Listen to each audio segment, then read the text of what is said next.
Hello, I'm Daniel Coore, Professor of Computer Science in the Department of Computing at UEMONA.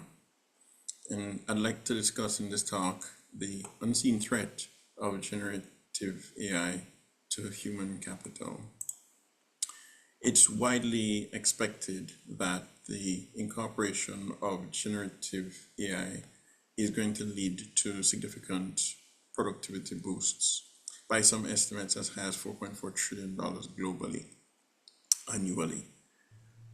The sources of this value increase are broad, and that really speaks to the general nature of generative AI.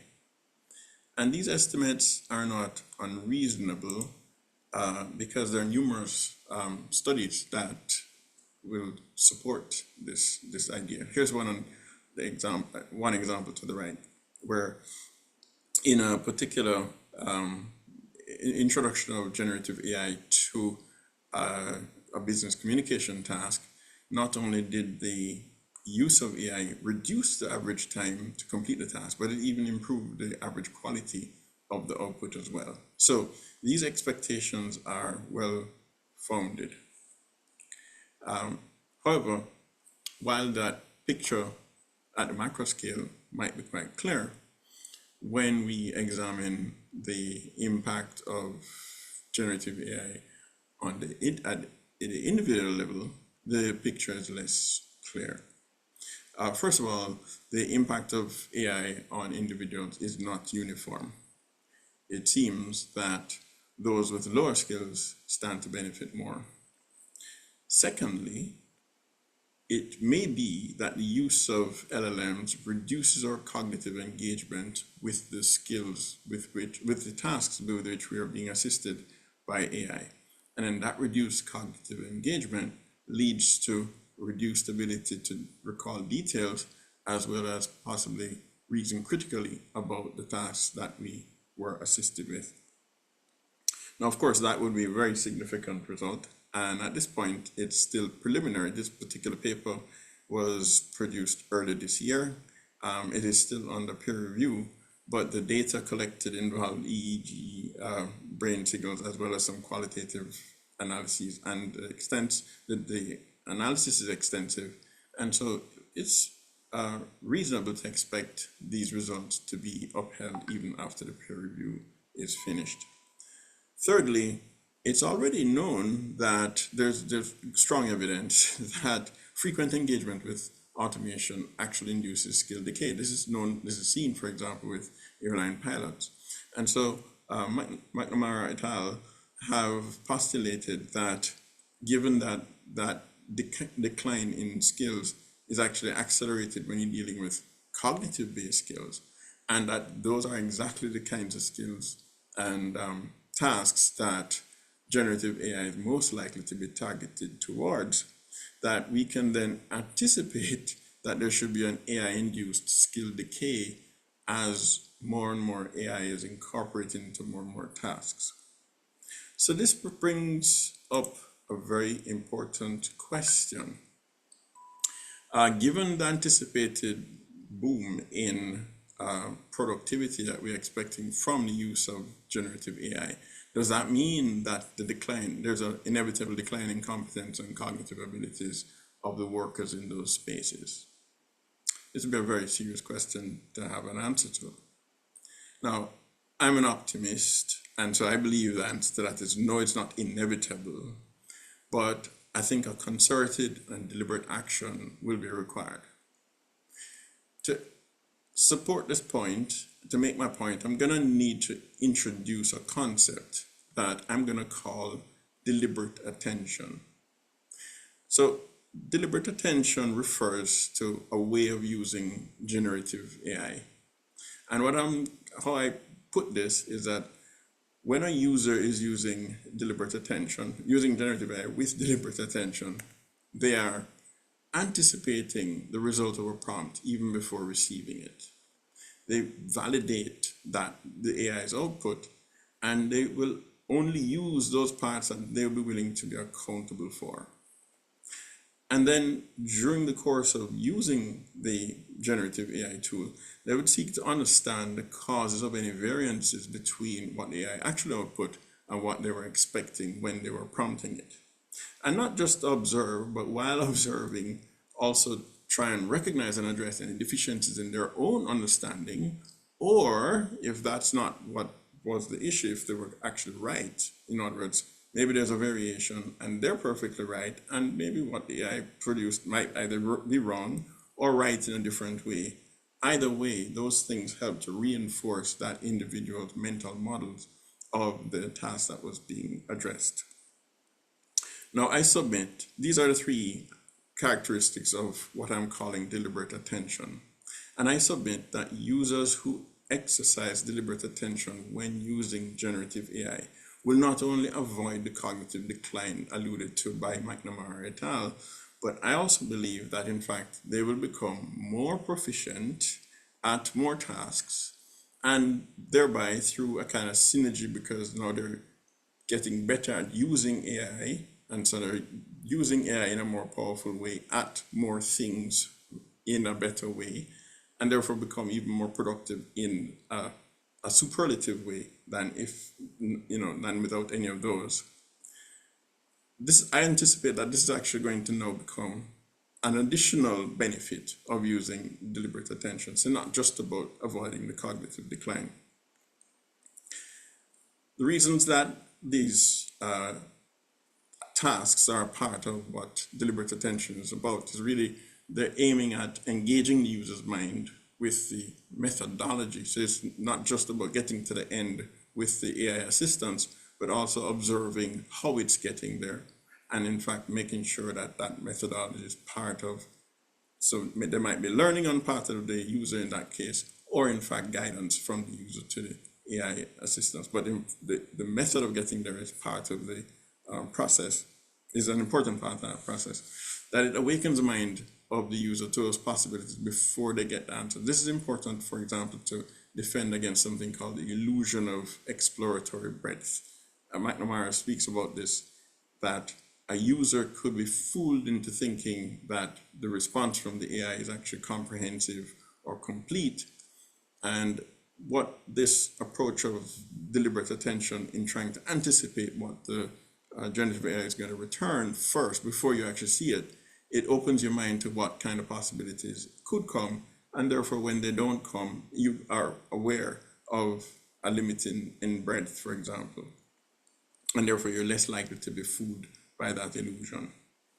The requirement of basically owning the output, any output that you're going to use as your own, you need to own it and be willing to be held accountable for it. That forces a user to consider the ramifications of that output, and therefore this sort of hopefully is trying to address that problem of sort of, if you're just using the AI to get to a point and you just say, okay, I got my output and I'm going to go with it. This requires you to think, no, where does that go next? And is that somewhere that you're willing to take? Are you willing to stand behind that outcome? And then finally, it induces critical reflection on the user's own competence. And in fact, I think this is perhaps the most powerful aspect of this, because it effectively helps the user to grow internally. There's a kind of self-improvement component of this in doing that reflection. And in a way, you can think of this as, if the AI is exhibiting advanced knowledge, advanced competence, when the user is reflecting on why their expected output was different, or in fact, whether that difference represents a deficiency in their understanding or in fact a reinforcement of their mental model, what they're actually doing in that case is, it's like when you're working with an expert and you're gaining that benefit of working with the expert by inquiring about how what you did is comparable and whether or not it's a viable alternative or not. So in this way, it's almost like the user is in some way using the AI as a kind of mentor, while an assistant and a mentor. And these are the elements of deliberate attention that I believe will help to stave off that cognitive decline. Now, interestingly, this is actually going to end up creating a divide of its own, another source of division. What I mean by that, this diagram is just meant to be illustrative. So the blue lines represent the users who would exercise deliberate attention while engaging with some kind of generative AI. And the red lines represent the users who do not, and perhaps are subjected to the kind of cognitive decline and competence decay that McNamara et al. Alluded to. Now, in this case, what I'm anticipating would happen, because of that kind of compound effect of benefit that deliberate attention is likely to grant to its users, it's quite plausible to anticipate that those users, even without the AI tool, so the solid lines represent their competence level with the AI, and the dotted lines without the AI. It's quite plausible to anticipate that those users become even more competent without the AI than those who are passively using the AI, even when they have the AI. This is going to lead to a major division in the workforce, and I don't think one that would be favorable if it in fact did become manifested. So how can we avoid this? First of all, I think schools and educational institutions would have a very significant role to play in this. And by the way, now we're talking about avoiding two kinds of things. One is, first of all, how do we avoid that cognitive decline that might arise from use of generative AI? And second, if in fact we do employ something like deliberate attention to avoid that, how do we then mitigate the divide that's inevitably going to arise because of that difference in usage pattern? I think, first of all, educational institutions have to embrace AI responsibly within their curricula and operations, because that's the only way that they're going to have an influence by their outputs on the society in terms of being capable AI users. And now there are two separate things that even today institutions are grappling with, and in trying to address this becomes even more important. First one is there are going to be many low-level competencies that the generative AI can readily solve. However, they might very well be required for building on they require that sort of building blocks for building more advanced competencies. So we have to find ways of meaningfully assessing those low-level competencies, because we still need our human learners to master them in order to rise to the next level. How do we achieve that? That's a major challenge, and addressing that is going to be important in addressing this issue. The second one is that among those tasks that can readily be handed over to AI to be addressed, let's call those the lower level competencies, the curriculum of these educational institutions need to modify, need to change, so that rather than trying to impart certain learning outcomes that are targeting those dispensable low-level tasks to our human learners, instead what we'll do, try and teach our learners to do, is use AI to address and solve those tasks.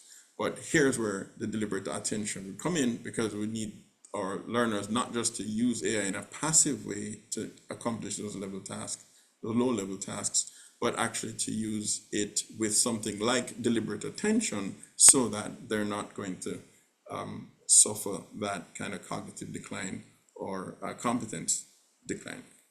And finally, it's important that the curricula incorporate AI-assisted innovation, for example. I mean, innovation in general, but AI-assisted in particular, because it is this sort of use of AI for different things that's going to enable or encourage the use of deliberate attention. One thing we have to keep in mind, deliberate attention requires extra energy, extra effort while using the AI. And therefore, the more things that encourage that, the easier it will be for our people, our learners and our future workers to engage with AI using deliberate attention. Beyond the schools, we're going to need to make sure we teach our citizens in general about responsible use of AI. and encourage accountability for AI generated material so that it becomes the norm that the way that you use output from AI is with, you know, with that view that anything I put out there that I took from a generative AI tool, I could stand behind. I'm comfortable. I'm comfortable being accountable for it. And then employers in their business places have to be strategic about AI integration. Of course, for productivity, they're going to want to put it there. But while they're doing that, they're going to need to make sure that they foster an attitude of self-improvement and independent learning among their employees, because that's the kind of attitude that's going to encourage deliberate attention while using it. And of course, encouraging innovation in those spaces as well is what's going to encourage the additional new uses of AI to tasks that might be, hitherto unexplored. So in summary, generative AI is poised to provide huge productivity boosts. That seems to be accepted at this point. However, the potential for deterioration in the workforce is a plausible threat. There is sufficient evidence at this stage to not ignore that and to try and do something about it. I have posited that deliberate attention is one way of trying to address that, because it emphasizes cognitive engagement of the user with the task. But in order for this to really work, it's going to require a concerted and deliberate action. And it's not just on the part of the individuals, but it's going to be the schools, the businesses, and other organizations as well. This is a list of the references that I've used within this presentation, and I look forward to the conversations and discussions that will arise from this presentation. Thank you.